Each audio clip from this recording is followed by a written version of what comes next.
So it's really warm in here. You might have seen me in some of the videos from Florida on my channel. I'm just kind of gonna go through little tips and hints, I guess, for if you want to book a holiday to Florida.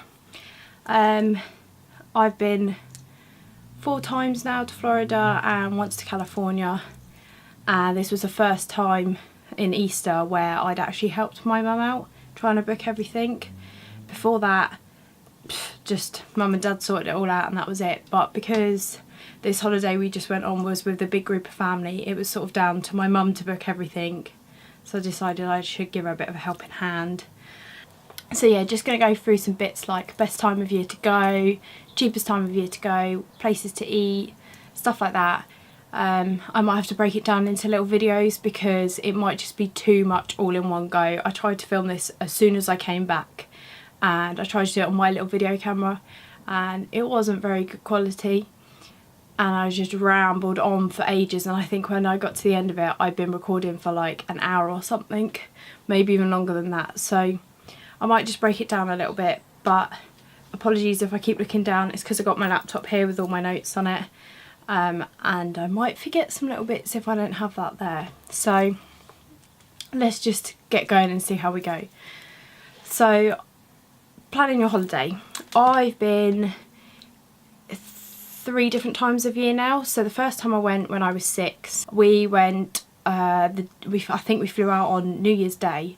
So it was still Christmas time, get all the Christmas decorations, and then my mum said that they sort of brought them down halfway through or towards the end of the holiday ready for spring. I don't really remember that. I don't really remember there being such a spring Christmas parade switchover. We have got video where you had the like Christmas parade on the stage in front of the castle and everything, and then there was also a parade obviously that goes round all of the park, and that I would say was probably more of the spring one. I don't remember them being dressed up in Christmas outfits. That's probably where the crossover happened. Second time we went was actually for Christmas when I was 12.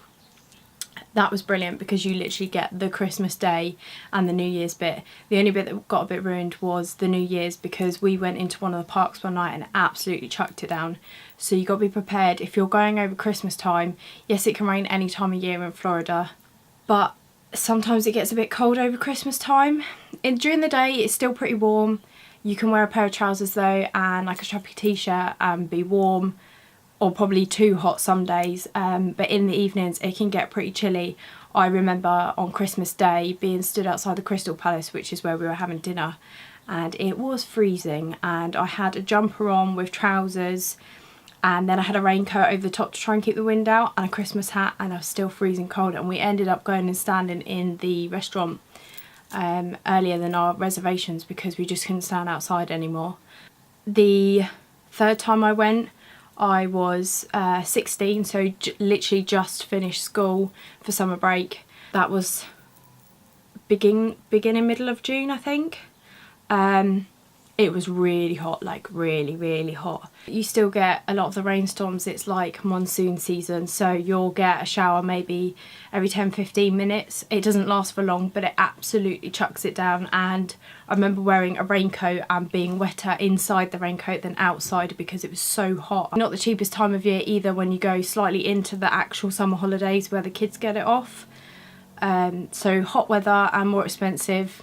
You're best probably trying to avoid that if you can. If you've got kids, then there's not really any of being able to avoid that.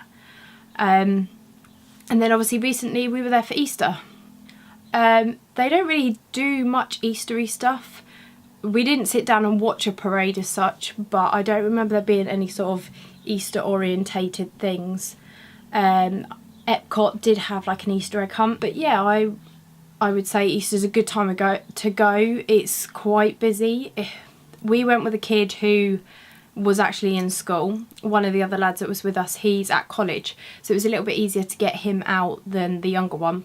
It was really weird. His Easter holidays started a week before where I live, our Easter holidays. So his went on for the first week of April and the second week of April, and the Easter holidays where I live, they were the second week of April and the third week of April. So it's a bit weird trying to coordinate it. So the second week we were there was a lot quieter than the first week we were there. Queues are like sort of an hour long. If you can go just after Easter, it's a lot cheaper. Like me and my mum even looked at staying for an extra week and sending everyone else home early, because obviously the kids need to go back to school and college and that. Just because even though it made it a little bit more expensive because we were staying for a week, the flights back were so much cheaper. Definitely need 2 weeks in Florida. People do go for 7 to 10 days. If you've never been before, I wouldn't really try it, because you'll want to do everything and you can't do everything in that short amount of time. This 2-week holiday we went on, the youngest lad with us, he'd never ever been to Florida before, so we were trying to do everything in 2 weeks, and I came home and I was like, I feel like I haven't slept in 2 weeks. The first week goes so slow because you're having such long days, and then by the end of it, it's gone so quick because you can't remember what you did on the first day. You don't know how long you've been there for. It's a bizarre feeling. So there was a lot of sleep to be had when I came back. I felt like a real zombie the day we landed. Something else to remember, when you fly back, if you fly in the evening, if your flight departs in the evening, like we had a 7 o'clock flight, you will land the next day in the morning. So you're going to need to book that extra day off. So even though it's 14 nights, you're getting sort of an extra day that you'll need to be booking off. I was quite lucky that we flew back on a Tuesday evening, and so we arrived on the Wednesday here in England, and I booked Thursday, Friday off, so I had like a really long weekend to recover. I would recommend to probably go maybe Christmas time if you can afford it, and you've got kids. That's probably the best time of year to go with your kids. It's not as hot, you've got all the Christmas festivities. Yeah, it can be a bit pricier because of it being Christmas, but it's great to see the little kids' faces at Christmas time, especially waking up on Christmas Day and knowing that they're going to somewhere like the Magic Kingdom. If you've not got kids, or you can take your kids out of school and you're looking for sort of a cheaper time of year, January is the cheapest time of year that I have found. I was currently trying to look at the moment to book a trip back in January next year, so 2016. I have found it really cheap through Virgin. I always go through Virgin, and they're a lot cheaper if you book through Heathrow, but if you book through Heathrow you have a changeover, and I'm not so keen on that. I've never had to do it before, which is one of the reasons why I don't really want to try and do it this time, because it'll be just me and my partner, and he's never been to Florida before. So I want to make it as smooth as possible, just going straight there. It's only about £50 cheaper from Heathrow, but Heathrow's closer to where we live. It's sort of 45 minutes down the road, and Gatwick's an hour. If you want to save £50, you go through Heathrow and you just do a changeover. They've got different changeover places. One of the girls that I work with, she said that they've changed over in Miami before. The one I was looking at said Denver. I'm not really sure where that goes to. There's some that stop in New York, some that stop in Canada. So just have a look around for that if you do want to sort of save a little bit of money and do a changeover. Otherwise, Gatwick, if you're in this area, obviously, I don't know about Manchester and all that. If you're sort of in the London area, Gatwick's the way to go.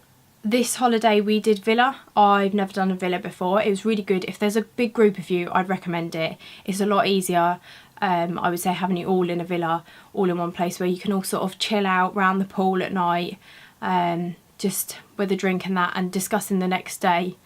Whereas if you're in a hotel, I think you would find, if there was a lot of you, when you come back to your hotel, you probably all go off into your separate rooms, and that would be it until the next morning. So it means you've got to discuss those kind of things in the car on the way home, what time you're going to get up, where you're going, where you're going to have breakfast, things like that. So villa's definitely the way to go if there's more than, I'd say, 3 or 4 of you. I'm an only child, so when I've gone with my parents, we've always stayed in a hotel. We've stayed in several different locations. First time we actually were in a Disney hotel, because first time, and my mum and dad wanted to give me a big surprise, and we got the biggest surprise possible because we were meant to be staying in the All-Star Resorts, and January time is when they have one of their Disney runs. They'd actually overbooked our hotel, so they put us into what they classed as the next best thing. It was amazing. We were in Yacht Beach. I don't think it's called that anymore. I think it's called something slightly different. On the boardwalk, so that was amazing compared to All-Star Resorts. So I've never stayed in All-Star Resorts. Yacht Beach is the only Disney hotel I've ever stayed in, but it's definitely worth a visit if you can afford it, and you're just maybe going to do like a one-time trip, big blowout for the whole family or something. It's one of the good ones to go to. I definitely would like to stay in the All-Star Resorts, and then maybe when I've got kids and I go with my partner and my kids, that might be something I look into, because it's one of the cheaper rated Disney hotels. So it's definitely something that I will look into, but at the moment, trying to plan my holiday for next year, I'm trying to find the cheapest option. At the moment, I'm just kind of looking at cheap hotels in and around the Kissimmee, Buena Vista and International Drive area. And what's actually coming up at the cheapest at the moment is Kissimmee. The hotel that I'm looking at, it's sort of at the end of the road where you go into Disney. It's called the Clarion Maingate, I think. We've stayed in Lake Buena Vista and Kissimmee before. Lake Buena Vista, the one we stayed in was the Clarion Inn, which is right opposite the Orlando Mall. It's prime position in the middle between Universal and Disney, so you get the best of both worlds there. I would say just look for the cheapest option on Virgin if possible. I haven't seen any other websites that I've been looking at where they've got anything cheaper than Virgin. They look like they're cheaper, and then when you go into all the detail, you don't get the flight, the hotel and the car hire included. So Virgin, you can take the car hire off if you don't want it, and you can change it for I'll make my own way from the airport, or that you just want transportation to and from the airport. Virgin's really good for making sure that you've got everything in there you want.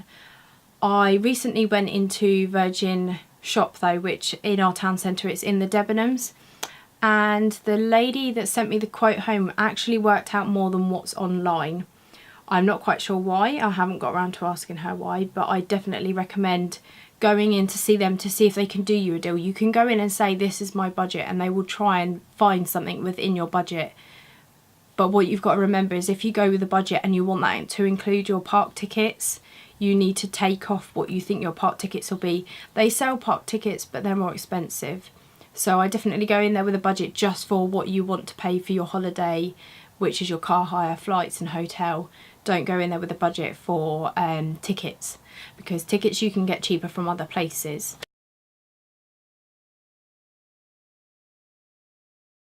Look at my hand! I've just done that opening the window because it's so hot in here. Oh no! Sorry, that's my phone.